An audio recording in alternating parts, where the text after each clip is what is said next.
Welcome to the Women's Motorsports Network podcast, the show that puts the spotlight on the incredible women who fuel the world of motorsports. From drivers to crew members, engineers to fans, and everyone in between, we're here to celebrate the trailblazers, dreamers, and doers shaping the sport we love. Each episode, we share inspiring stories of females of all ages from every corner of the motorsports universe, past, present, and future. It's a journey through the seasons of life filled with heartfelt moments, laughter, and a whole lot of horsepower. So whether you're a lifelong fan, a racer yourself, or simply curious about the extraordinary women behind the wheel, settle in, relax, and enjoy a fun and uplifting ride with us. This is the Women's Motorsports Network podcast, connecting and celebrating women in motorsports, one story at a time. Let's hit the track.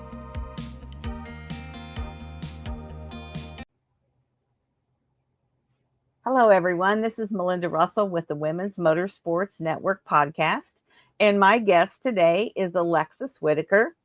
And Alexis, I want to first welcome you to the show. And then I'd like for you to share a little bit about yourself so the listening audience can get to know you a little better. All right. Well, I'm Alexis. I am a 23-year-old college student. I currently just got accepted into the Doctor of Occupational Therapy program at ETSU. I drag race. I run Top Dragster and NHRA, and then we travel with that. And then I also bracket race.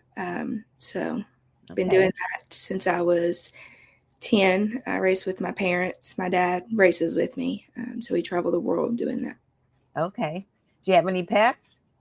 I do. I have 3 cats. 3 cats. Okay. So how about siblings? Are you an only child or? Actually, no, ma'am. I have a sister that is 14 years older than me. Okay. So kind of 2 families. Yes. And then she's got 2 kids. So they're kind of like siblings, halfway my kids. Right. I had 2 kids and then I waited 10 years and had 2 more. So I kind of get that. How that works for sure. So Alexis, you started out, you're probably started in a junior dragster, I'm guessing, but why don't you tell me, how did you get started? You know, it sounds like maybe your dad, but how old were you and how did you get started? So yes, my dad raised my uncle that passed away. He also raced. My dad raced way before I was here, and then he got out of it because my sister wasn't really into racing.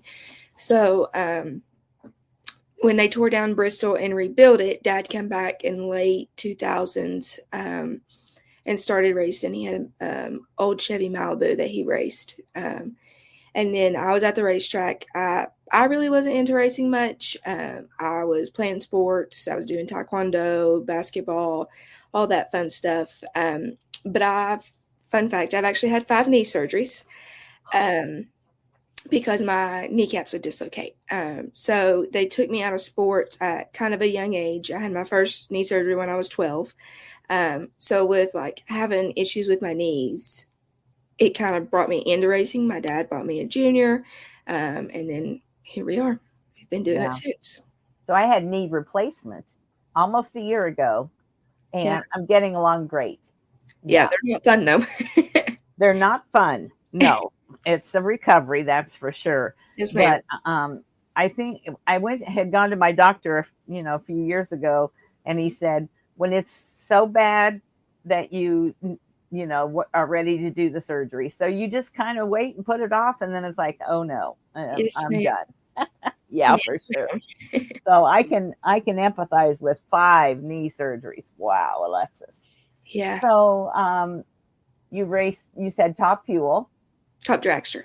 Oh, Top Dragster and bracket racing. So let's start with bracket racing. I have most of the people that listen to this podcast are familiar with racing, but I always have new people. So tell the listeners, what is bracket racing? And then we'll talk about that first.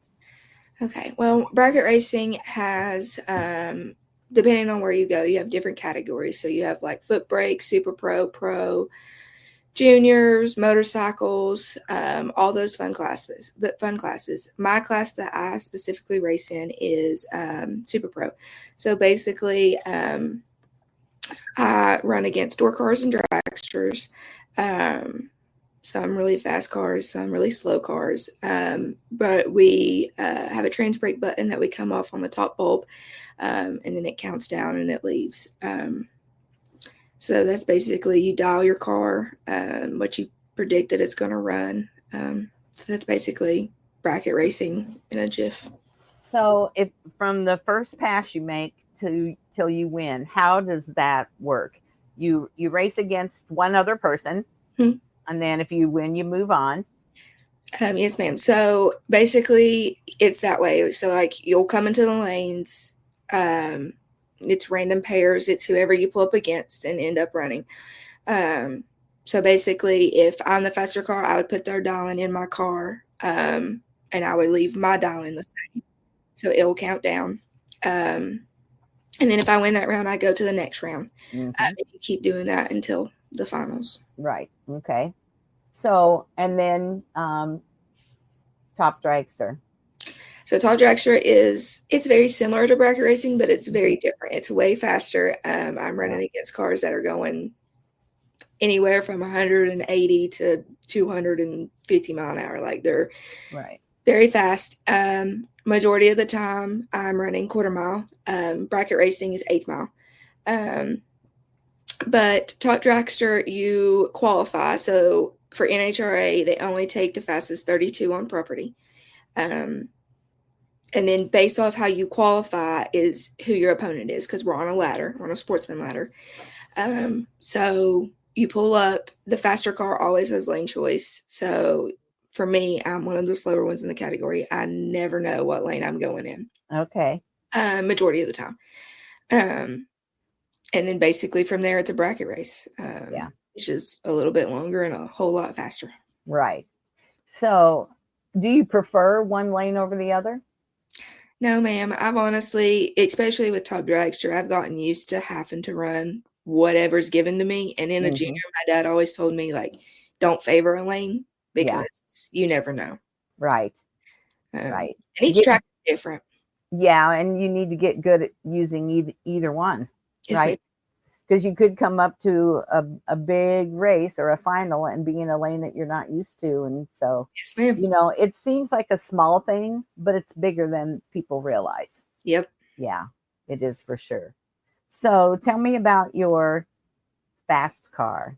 What's the fastest you've ever gone? Do you know? Yes, ma'am. I almost 200. I was 198. We were it was at Gainesville. We were running nitrous.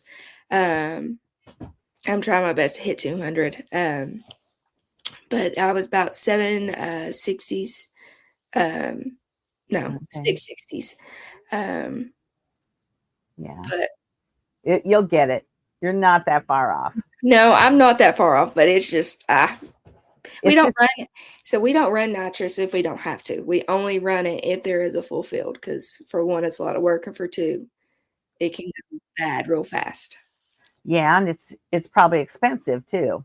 Yes, ma'am, and it is. Yeah, all those things. And so if you don't really have to, you're not going to put that in your car, that's for sure. Mm-mm. So, excuse me. Which of the two do you like the best? That's a hard question. Between bracket racing and top dragster? Honestly, I don't know. It's two different worlds. Bracket racing, because I grew up bracket racing, obviously, in a junior. We did do some NHRA with juniors, but majority of it I spent at Bristol bracket racing, or we would hit some big money races for juniors. Okay. So I have friends like on both sides. If you had to choose one, that you could only do one, that's not fair, is it? Because you like them both.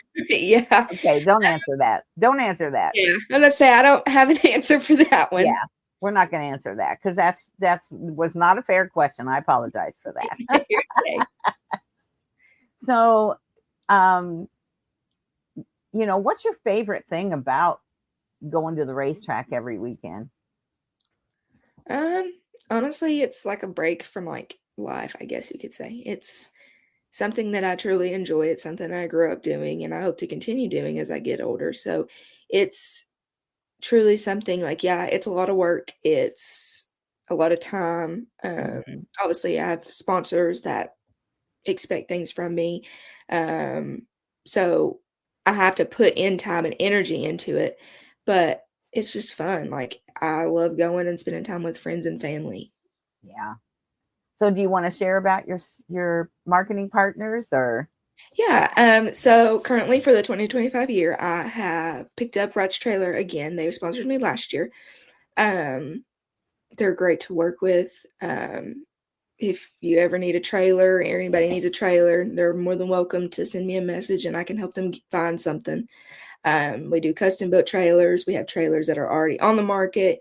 Um, Financing is available for majority or all trailers, and we deliver worldwide. So Okay. very, very nice little setup that they have at Wright's Trailers. And then I have Whitaker and Air, which is my dad's company. Obviously, he's been with me since I started. Right. Um, and then we are fuel factory dealers. So if anybody needs fuel, Okay. send us a message. Everybody needs fuel. I know. Um, we started being dealers for them last year, and we are dealers for them this year as well. We run Fuel Factory. We absolutely love it. And it's pretty cool that it's like a racer, like it's a racer who made it, like Yeah. that type of situation. Well, Uh, you're supporting your own passion, yes, ma'am. people that love what you love. Yes, ma'am. And then Butler built safety equipment. Um, They built me a custom port-in seat last year after the Charlotte National, and I absolutely love it. Um, they are definitely there for anything you need. I have headrests from them, safety padding. They're top notch. Okay. All right. Sounds good. You can't do it without those people, that's for sure. No, ma'am. Yeah. So, everything keeps getting more and more and more expensive, and it is harder to find partners.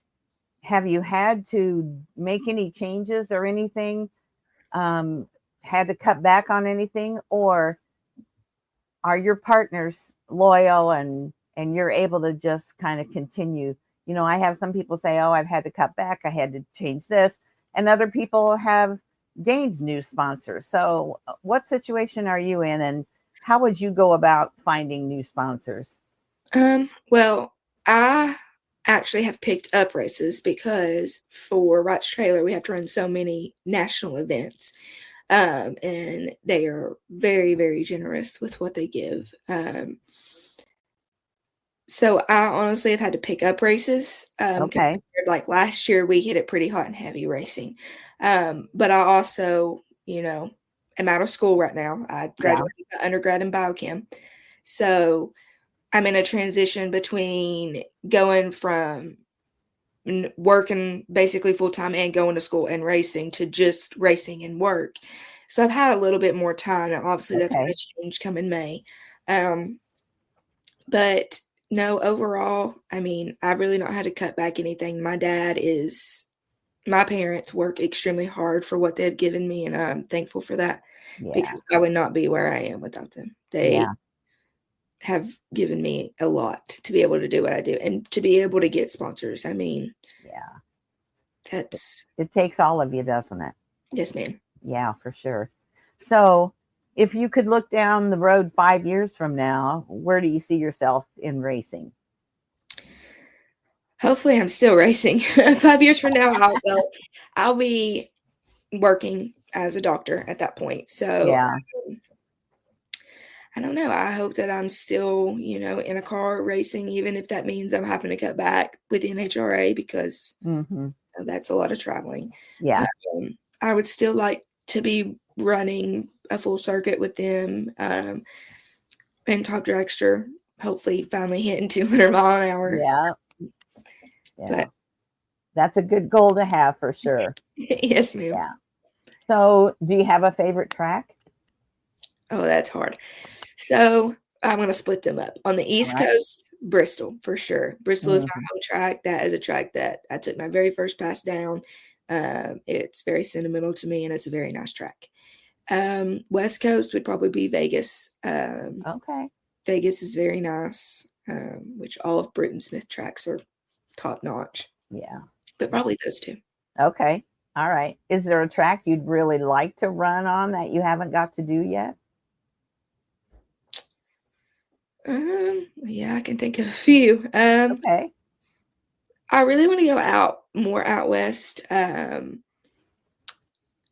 My boyfriend lives in Louisiana, so definitely trying to hit some of the D4 races, like Belrose. I've heard that that one's a nice track. St. Louis is a track that I would love to go to. Indy. Indy's a big one. I've not been to Indy yet. Okay. Yeah. Hopefully, eventually, I will get there. Just it ends up the first weekend of school starts, the weekend that they Oh, yeah. can't ever can't ever make it. Okay. All right. So, what was your biggest, or what is your biggest challenge? As far as like things you have overcome or still need to overcome to Well, be a better driver. in top dragster, in my division at least, and surrounding divisions, I'm one of the youngest in the class, and there are very few females in top dragster.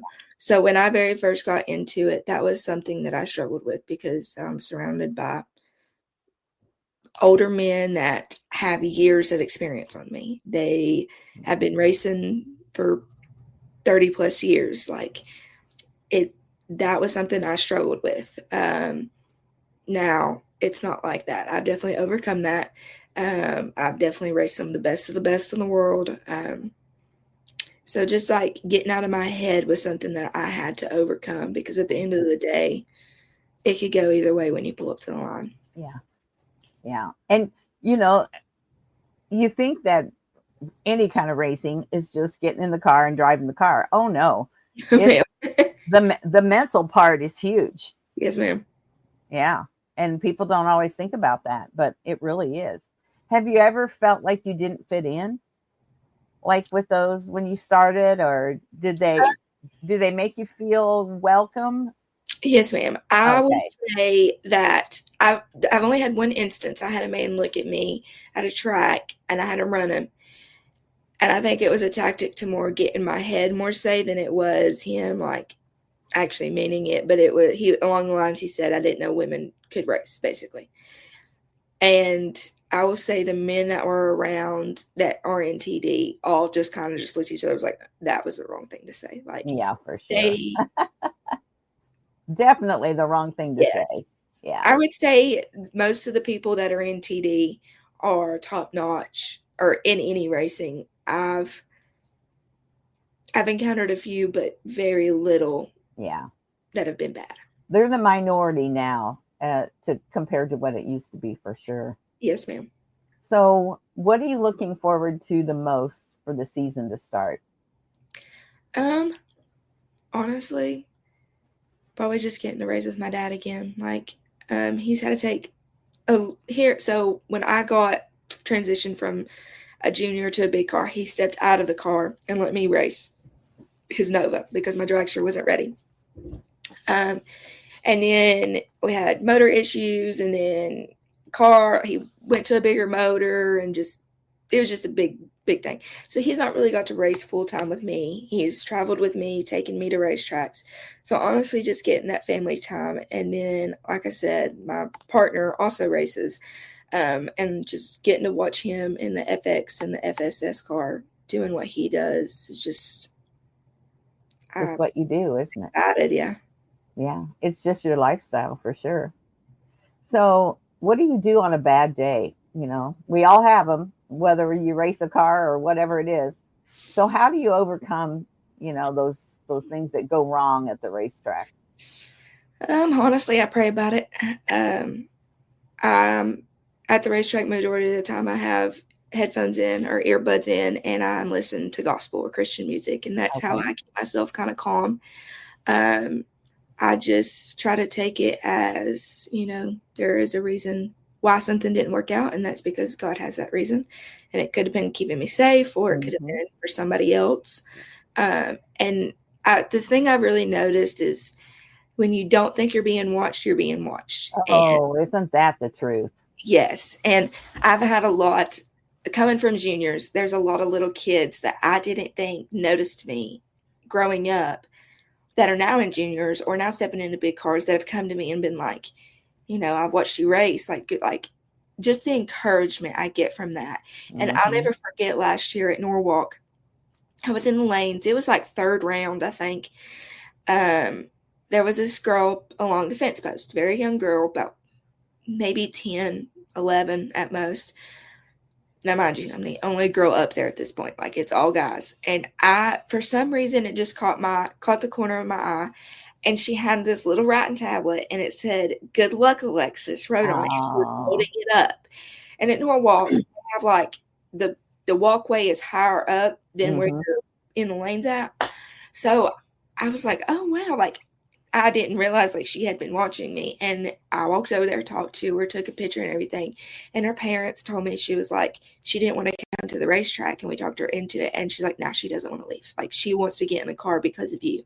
Oh. That made my day. Like Yeah. that was something like I inspired another little girl to get into Mm-hmm. the car. And that's just something that I hope to always do. I mean, Well, and you don't know how many others there are, Alexis. yes, ma'am. That's just the one you met. So that's pretty cool. And the other thing about that is a good lesson for people that are listening is people are watching. They're watching how you behave, they're watching how you race, whatever kind of racing you're in. They're watching how you behave when things go bad. They're watching how you behave if you're sitting in the stands and watching other drivers. And so, you're on display basically. So you got to remember that for sure. Um, do you have any superstitions? Do you wear the same socks or? Um, no, yes. Okay, yes. My superstition is in the car. I have the same routine.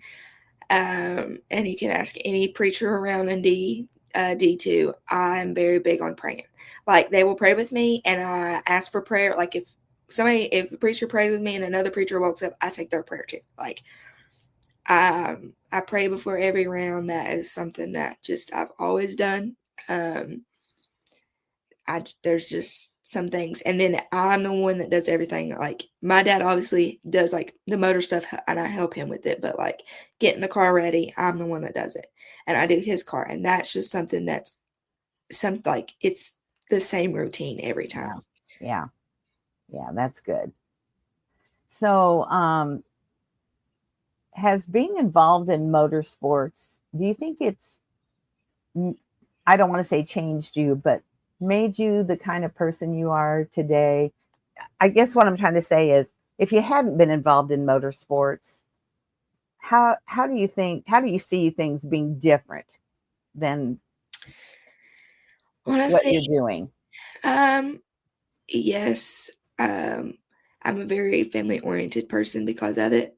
Because, instead of in high school or even in college, I didn't spend Friday nights doing stuff I shouldn't have been doing or at football games or basketball games. I spent them at the racetrack. I spent them with my family. So I definitely feel like it's made my family bond stronger. Hmm. And it's definitely made my work ethic high because my dad has always been, and even my mom, if you don't work for it, you don't do it. And that's keeping grades up in school. If I made a C, I was out of the car. I was not Yeah. in the car, couldn't do it. If I wasn't at the shop helping my dad work on the car, I wasn't racing. Um, so like those things have made me stronger. Hmm. Yeah.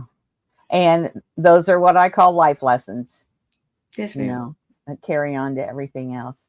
So I take it from the conversation you had with the little girl, you think motorsports is a good sport for girls to be in? Oh, yes, ma'am. I think motorsports is a good thing for anybody to be in, Yeah.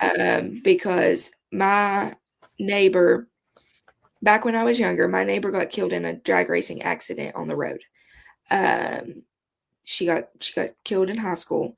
So I've always advocated that, keep it off the streets, take it somewhere safe. Uh, Hmm. So if that is an outlet for somebody to be able to do what they would love to do, it's there. It's an option. Yeah. Um, it's a safer option than racing on the street. And Right. Yeah. so, that little girl might grow up and one day want to do that. Yeah. So, are there more women racing in against you now than there were, let's say even 2 or 3 years ago? Yes, ma'am. I would say there are, I mean, it's not many, especially in TD, but there are more girls, definitely coming into top dragster, which I absolutely love. One of my best friends, um, in top dragster, her name is Sadie Glenn. She's like my little partner in top dragster. I see her roll up in the lanes. I'm like, yep, there she is. Yeah. So, are you competitive with each other, or I mean, you are when you're racing against each other, but you're still friends when you come off the track? Yes, ma'am. I would definitely say that we have a competitive side, just like anybody does. I mean, Yeah. um, but once we're off the track, we're best friends. I mean, Yeah. Would you have any advice for anybody getting started, or, something you've learned the hard way, maybe as far as being in motorsports as a woman, advice yes, that you would give to someone? don't give up because it's not easy. It's Hmm. You're going to get your teeth knocked in more times than you're going to see a win light. It's something that is very humbling, and if you think you're just going to step in it and take off and do great, you might for a little bit, but at Yeah. some point in time, it is going to get rough and it's going to get hard. And just Yeah. honestly sticking with it and don't take the fun out of it, because the minute you take the fun out of it is the minute that you don't need to be in it because Yeah. it's not worth it. Right. If you're not having fun, I mean, this is not, for some people, yes, it is their job. But even at that, if it's your job and it's not fun, then you might want to find something else to do, Yes, ma'am. because there's risk and expense and all the things. And why would you do it if you didn't enjoy it anymore? Yes, But people do. Yeah. ma'am. All the time. Do you have a favorite memory? Um, with me, not like me outside the car, would probably be my best friend Sarah runs top alcohol dragster, and honestly, just seeing her race for the first time and her first round win, that one is probably my favorite outside of the car. Inside the Okay. car, um, would probably be my first top dragster win. That And how old were you? On my first top dragster win, 20, 20. Okay. Still young. Yes, ma'am. Pretty young. Yeah. Yeah. Yeah. So, the one thing I think drag racing has over other kinds of racing, and as a driver, you may not always feel this way, but you're so accessible to the fans. Yes, ma'am. Um, NASCAR's pretty accessible. I mean, motorsports overall is more accessible than football or a lot of other sports, but sometimes it's probably a good thing, and sometimes it's like, oh, I just need to be alone, and then that's when you go to the hauler and or Yep. whatever. But how do the fan interaction has to be part of the fun part and part of the you see that's the part I would love the most. And Yes, how do you feel about the fan part? that is something that I have truly enjoyed because, you know,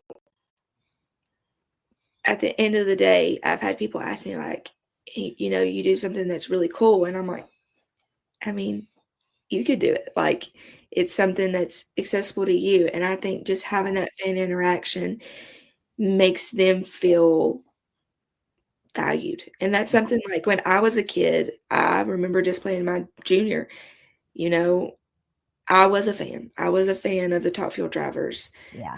Um, and just their interaction with me made it so much more memorable. So Yeah. I enjoy being able to sit and talk with them and learning about their life. Like, everybody's got a different outlook on things. Everybody's got a different Hmm. life than you have. And something that I might take for granted, they show me I shouldn't. Yeah. So it's just I enjoy the fans. Well, and when you say everybody has a different life, I see that every time I do an interview. And you're like, "Oh, let's just say I interview 5 top dragsters. That's 5 different stories, 5 different, backgrounds, 5 different favorite memories, all those things." And so every story is different and every story matters. That's the thing that I always say. Every story matters because you don't have to be the most famous. You don't have to be Erica Enders.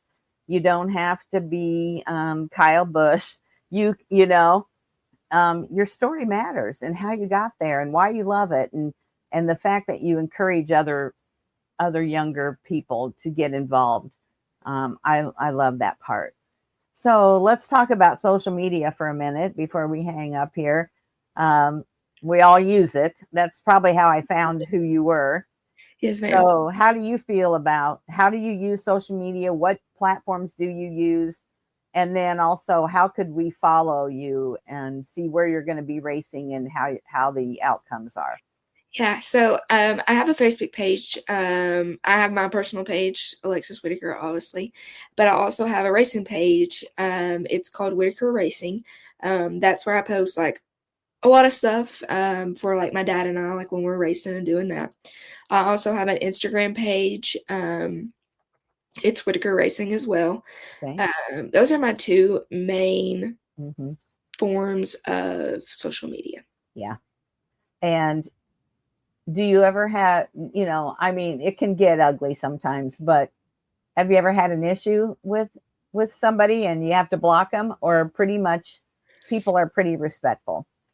I've had a few issues. I've had some not nice things said.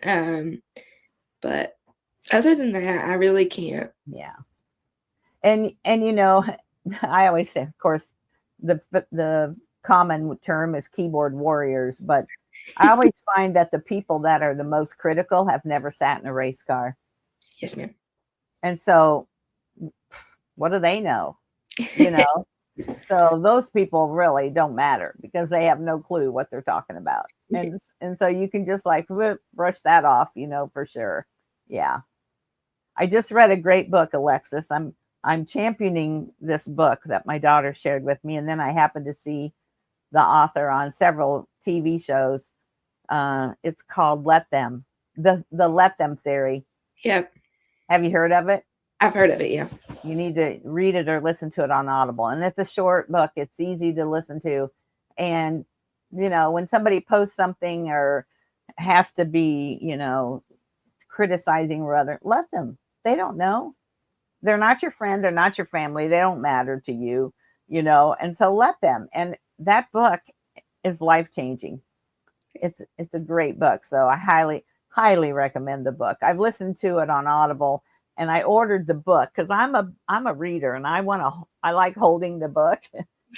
But for time's sake, I have to listen to it on Audible because then I can do other things. And but yeah, it's a great book. So I'll have uh, to look at yeah, you have to order it because it's sold out everywhere. Or it. get it on Audible, then you can have it instantly, for sure. So, is there anything that we haven't talked about that you want to share about yourself, your family, your racing, anything at all? um, I mean, if anybody ever wants to reach out and has any questions, they're more than welcome to. Uh, Okay. we're always looking for sponsors. Yeah. Um, Where do you post your race schedule? How would we know where you're going to be? I post them on Facebook, Facebook Okay. and Instagram. Okay. And is it far enough ahead of time, or is it just kind of this weekend we're going to be here or there? No, I try to post them ahead of time. So, like, I've already posted something for Gainesville that's in at the end of February. Okay. I try to post stuff ahead of time, just because you never know. Like, I have one girl, it's a mother and daughter that I met at Gainesville 2 years ago, 3 years ago, and every year they're always asking, and I try to see them, like, Yeah. so I know that that's like a key important thing for people to really, to make plans. yeah. Yeah, for sure. Well, Alexis, I have really enjoyed listening to your story, talking to you today. I've got one more gal now that I got to try to follow. So whenever you post something, if you hashtag Women's Motorsports Network, it's easier for me to find you and see what you're up to. So make sure you tag me, and then if I can ever do anything or share anything about something exciting that's happened, you let me know, and that's what I do. I connect and celebrate women in motorsports, and that's you. So Thank you. yeah, you're welcome. So thanks again for being on the show, and you have a good weekend. Thank you for having me. You too. That's it for this episode of the Women's Motorsports Network podcast. We hope you've been inspired by the stories I shared today and feel more connected to the amazing community of women in motorsports. Remember, whether you're behind the wheel, in the pits, or cheering from the stands, your story matters. And together, we're driving change and celebrating every milestone.